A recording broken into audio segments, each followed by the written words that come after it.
Hey, what's up, guys? It's been a couple of weeks, but it's time to talk about some movies that I feel, just get hated on for unfair reasons. In a segment I like to call Bad Rep Movies. This week, we're talking about Die Hard 4. Live Free or Die Hard.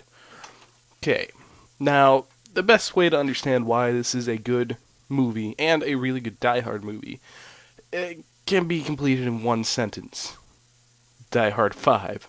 Or at least they tried to sell this as Die Hard 5 because that wasn't John McClane there, that was some guy that had no personality. But Die Hard 5 is a story for another day. What we're talking about this time is Live Free or Die Hard.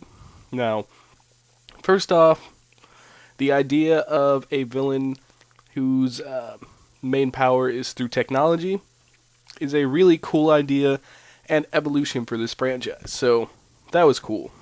Second, you had the sidekick in this movie, and I thought he did a good job. Now, what's the one thing that really got people on nerves? Well, it's the fact they couldn't say "yippee motherfucker," and oh boohoo, he couldn't say his line. Would it have been a better movie if he would have said that line? Yes, because that's truer to the character and to the story. But that didn't make or break the movie. The violence was still over the top for PG-13, and I don't think you need to have an R rating if you shoot the movie right.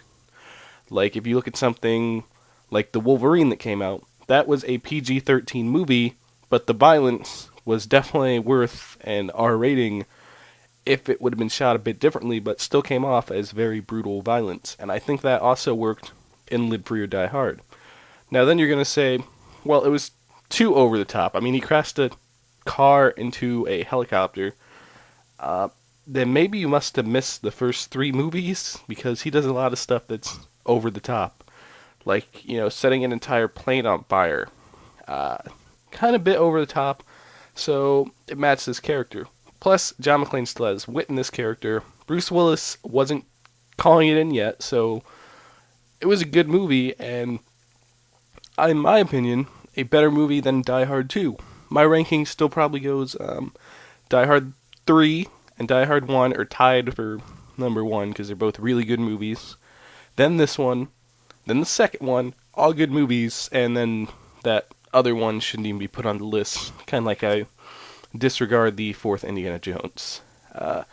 So basically, Live Free or Die Hard is a movie that I really enjoy, and the fact that it is a less visually violent and you can't curse as much as the John McClane we knew from before doesn't, or at least shouldn't, take away from the story for you. And especially when you compare this to the last Die Hard movie, it is a Die Hard masterpiece as much as any other Die Hard. Uh, so that's my thoughts on the movie. Uh, I feel people view this movie as more of a C minus, where to me this is a B plus movie. All right, guys, let me know down below what y'all thought of the movie. If you agree with the fact that it's not as bad as people think it is, especially looking back after the last Die Hard, then please like, share, subscribe, and see you guys next time.